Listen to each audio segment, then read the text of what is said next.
23,000 करोड़ की monthly SIP और 4.25 करोड़ से ज्यादा यूनिक इन्वेस्टर्स बैठे हैं आज म्यूचुअल फंड इंडस्ट्री में। प्रॉब्लम ये नहीं है, प्रॉब्लम है कि आज म्यूचुअल फंड इंडस्ट्री में 4,000 से ज्यादा यूनिक म्यूचुअल फंड्स हैं। तो म्यूचुअल फंड सही तो है, कौन सा सही है ये समझ नहीं आता। तो आज की वीडियो में हम जानेंगे कि कौन से वो 5 म्यूचुअल फंड्स हैं जो हम ले सकते हैं अपने बास्केट में, जो अलग अलग तरीके के म्यूचुअल फंड्स हैं। ये कोई रिकमेंडेशन नहीं है, मैं कोई सेबी रजिस्टर्ड आरए नहीं हूं, अपनी रिसर्च के बेसिस पे बता रहा हूं।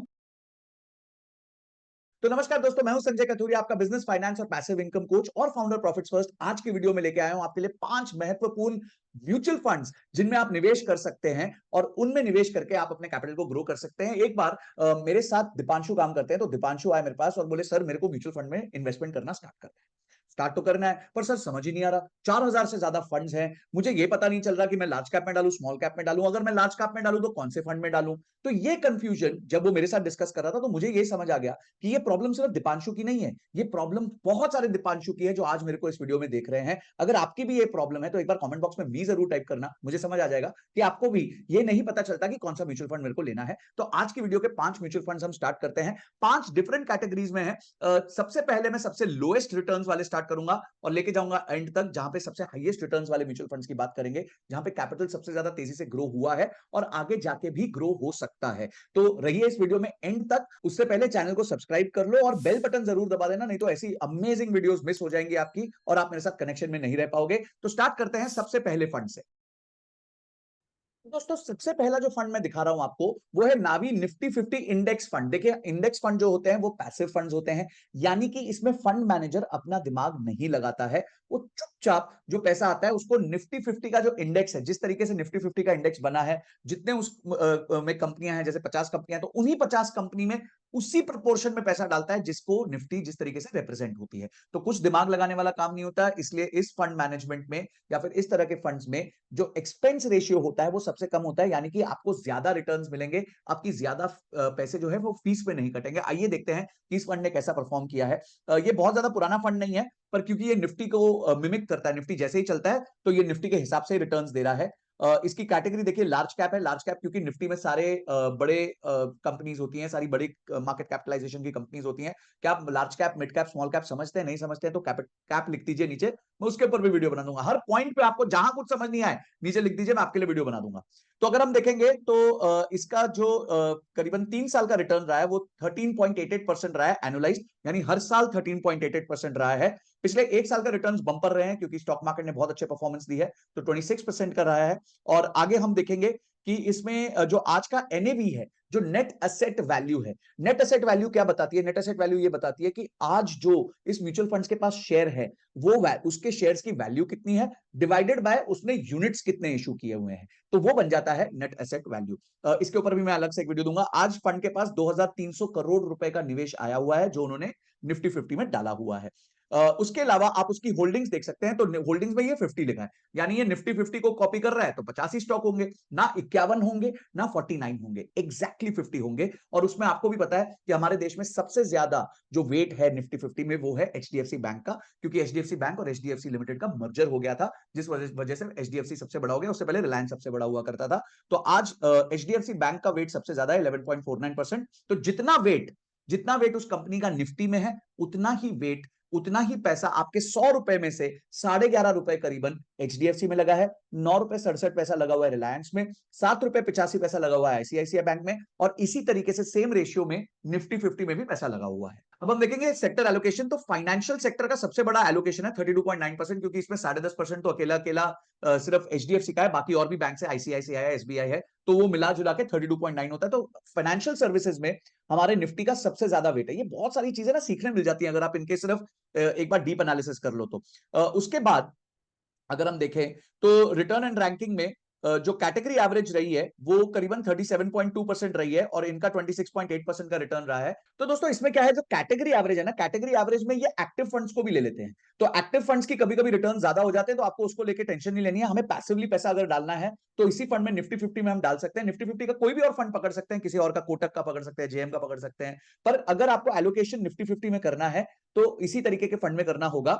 और उसके अलावा आप देखेंगे कि इसका जो एक्सपेंस रेशियो है वो बहुत कम है, 0.06, यानी कि जब आप 10,000 रुपए का निवेश करेंगे तो 6 रुपए की फीस लगेगी। 10,000 में 6 रुपए की लगेगी। और आगे जाके मैं आपको दिखाऊंगा ये एक्सपेंस रेशियो दूसरे फंड्स में क्या होने वाला है।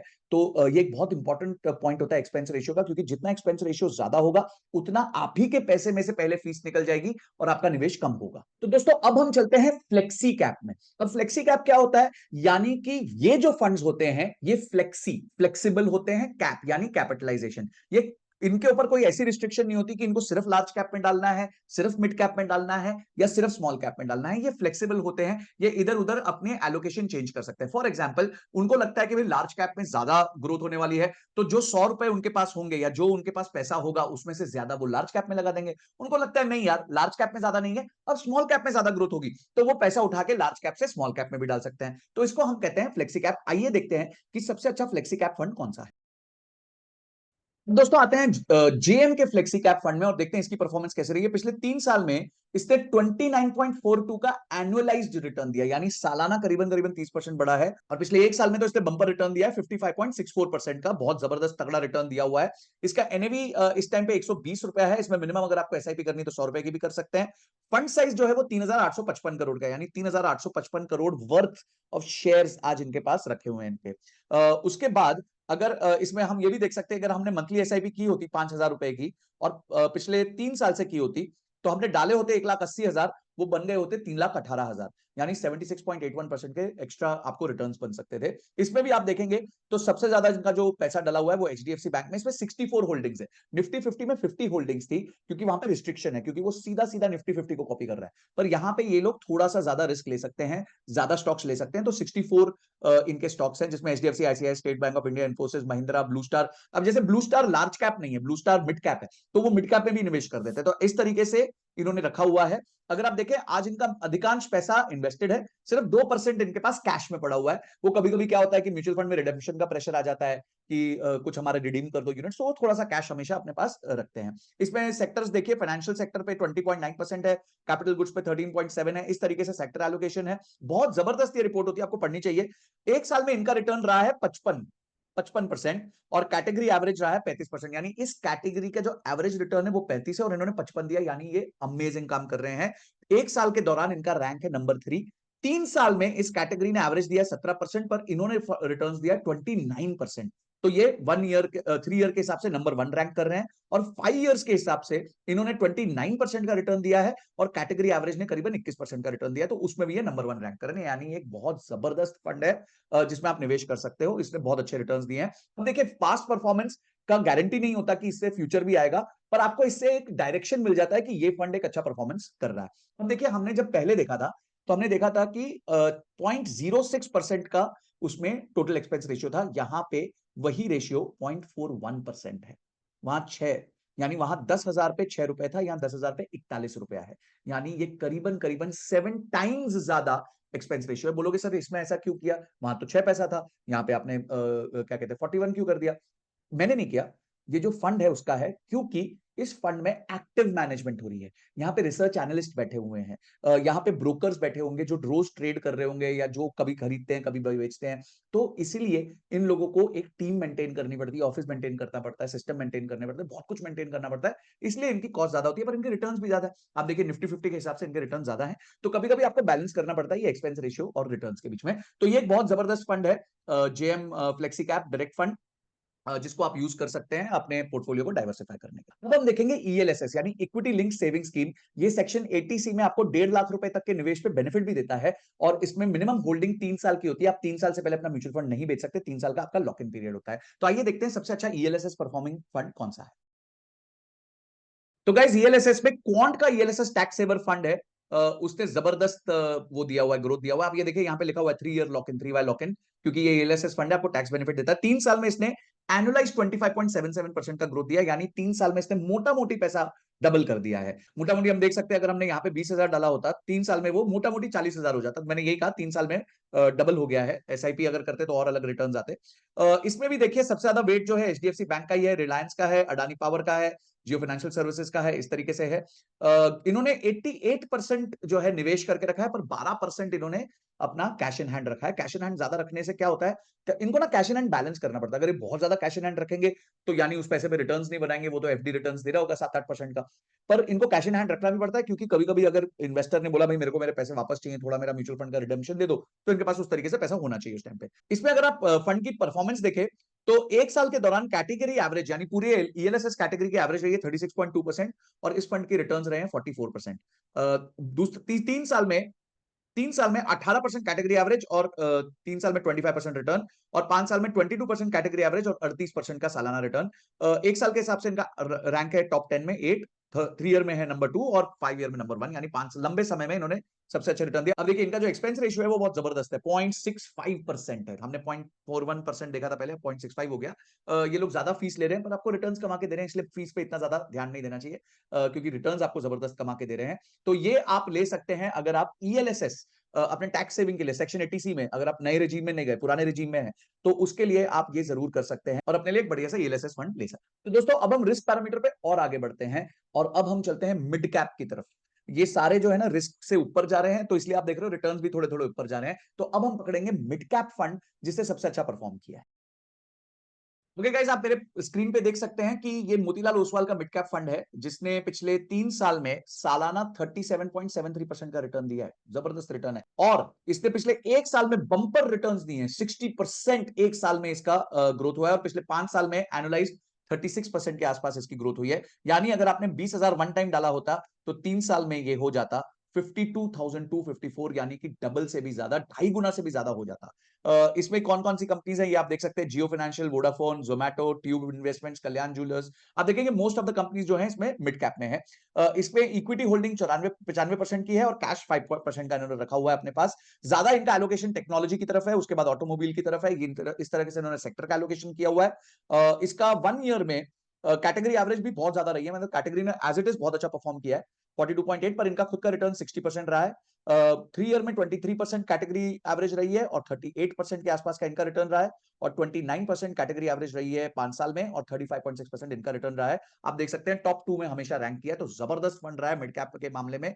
और इसमें आप देखेंगे इसकी भी जो एक्सपेंस रेशियो है वो काफी ज्यादा है, 0.6% के आसपास है। बट हमें क्यों परेशानी लेनी, अगर रिटर्न्स अच्छे कमा के दे रहा है तो भाई थोड़ा फीस लेके जाए। इसे हम कहते हैं क्रिएट वैल्यू, शेयर वैल्यू। अगर वो वैल्यू क्रिएट कर सकता है तो वैल्यू शेयर भी कर सकता है। तो दोस्तों अगर आपको मिड कैप में अपना थोड़ा पैसा एलोकेट करना है, थोड़ा रिस्क कैपिटल डालना है, क्योंकि आपका लंबे समय का इन्वेस्टमेंट का आउटलुक है, तो ये एक अच्छा फंड बन सकता है। और अब फाइनल आखिरी फंड जिसके लिए आप सब लोग वेट कर रहे थे, जो सबसे ज्यादा रिटर्न्स देता है और रिस्कोमीटर पे सबसे ज्यादा रिस्की होता है, वो होता है स्मॉल कैप फंड। और स्मॉल कैप फंड का नाम मुझे लगता है भारत में एक ही हीरो है और उसको मैं अभी आपको स्क्रीन पे दिखाऊंगा। तो दोस्तों आप स्क्रीन पे देख सकते हैं कौन स्मॉल कैप फंड जिसने सबसे जबरदस्त रिटर्न्स दिए लॉन्ग टर्म में। अगर आप 5 साल में देखें तो इसने सालाना 50% रिटर्न दिया है। ऐसा कोई फंड नहीं है जिसने 5 साल की अवधि में सालाना 50% रिटर्न दिया हुआ है। इसीलिए मैं इसको किंग ऑफ म्यूचुअल फंड्स कहता हूं, king of small cap funds भी कहता हूं। 25,000 करोड़ का इसका एयूएम है, यानी 25,000 करोड़ रुपए के शेयर्स इस म्यूचुअल फंड में पड़े हुए हैं। अगर आपने 20,000 रुपए डाले होते तो वो 5 साल बाद आज 1.5 लाख रुपए हो चुके होते। इतना जबरदस्त ग्रोथ हुआ है इस पर्टिकुलर म्यूचुअल फंड में। बार बार इसलिए थोड़ी इसको राजा बोल रहा हूं। और इसमें आप देख सकते हैं कि इन्होंने कैश रखा हुआ है 14% के आसपास, 15% के आसपास, 84% की इक्विटी और डेट, यानी कि कुछ डेट इंस्ट्रूमेंट्स में डाला होगा, एफडीज में डाला होगा या कमर्शियल पेपर्स में डाला होगा पैसा। इनके अगर आप टॉप होल्डिंग्स देखें तो इन्होंने रिलायंस में पैसा डाला हुआ है, एचडीएफसी बैंक में भी डाला हुआ है, एजिस लॉजिस्टिक्स, यानी सिर्फ स्मॉल कैप नहीं, थोड़ा लार्ज कैप में भी डाला है। यानी कल को अगर थोड़ा झटका लगता है तो ऐसा नहीं है कि इनको बहुत प्रॉब्लम आएगी, ये बड़े स्टॉक्स थोड़े से रेजिलियंट होंगे जो इनको बचा लेंगे। इसके बाद अगर आप देखें तो कैटेगरी एवरेज पिछले साल की 43 रही है, इनका 50% का रिटर्न रहा है। 3 साल में 24% की कैटेगरी एवरेज रही है और इनका 32% का रिटर्न रहा है। और 5 साल में तो मैंने बताया ये हीरो है, 33% के कैटेगरी एवरेज के अगेंस्ट इनका 50% का रिटर्न रहा है। टॉप म्यूचुअल फंड रहा है 3 से 5 साल की अवधि में। और इसका जो एक्सपेंस रेशियो है वो है 0.64%। कोई प्रॉब्लम नहीं है, बहुत अच्छा पैसा कमा के दिया है इस फंड ने, इसलिए इस फंड को भी आप अपने पोर्टफोलियो में जोड़ सकते हैं। अगर आप लंबी अवधि के लिए डाल रहे हैं और स्मॉल कैप का तड़का अपने म्यूचुअल फंड की खाने में डालना चाहते हैं तो डेफिनेटली ये भी एक फंड आप जरूर देख सकते हैं। तो दोस्तों अब ये वीडियो को देखने के बाद मुझे ये तो पता है कि दीपांशु की प्रॉब्लम सॉल्व हो जाएगी। वो डेफिनेटली अपना जो भी एसआईपी करना चाहेगा उसको पता चल गया वो कौन से फंड्स में डालना चाहेगा, उसको यह पता होना चाहिए कि वो कितना रिस्क ले सकता है और कितने लंबे समय के लिए डाल सकता है। जितना लंबे समय के लिए डाल सकता है उतना ज्यादा रिस्क ले सकता है, उतना ज्यादा वो मिड कैप और स्मॉल कैप में पैसा डाल सकता है। एज ए सेड, मैं कोई सेबी रजिस्टर्ड आरएआई नहीं हूं, तो आप अपनी खुद की रिसर्च करके अपने हिसाब से म्यूचुअल फंड जरूर चुनिएगा। ये गाइडलाइन है, तरीका है म्यूचुअल फंड्स को देखने का। और मैं इनके ऊपर क्या वीडियो बनाऊं मुझे जरूर बताइए। एक वीडियो अगर आप चाहते हैं कि मैं डायरेक्ट और रेगुलर के ऊपर बनाऊं जहां पे आपका कमीशन बहुत जबरदस्त बच सकता है, बताइए। अगर आप डीवीआर लिख देंगे नीचे, अगर मुझे 1000 डीवीआर मिल गए तो मैं इसके ऊपर एक वीडियो बना दूंगा कि डायरेक्ट और रेगुलर फंड में क्या फर्क है और कहां आप कभी आपको रेगुलर के लिए भी जाना चाहिए, कभी आपको डायरेक्ट के लिए भी जाना चाहिए, कैसे वो डिसीजन लेना चाहिए वो बता दूंगा। और क्या जानना चाहते हो भाई मुझे बताओ, मैं आपकी सेवा में हूं। मैं चाहता हूं मैं आपको और अच्छी अच्छी वीडियोस दूं, और इस वीडियो को फैला दो, शेयर कर दो, लाइक करो अगर पसंद आई है, और इस चैनल को सब्सक्राइब करना फिर से मत भूलना, बेल बटन दबाना। और अभी भी मैं ईटीएफ और एमएफ के ऊपर बहुत वीडियोस बना चुका हूं, उनको जाके जरूर देखना। तो अगली वीडियो तक जय हिंद जय भारत।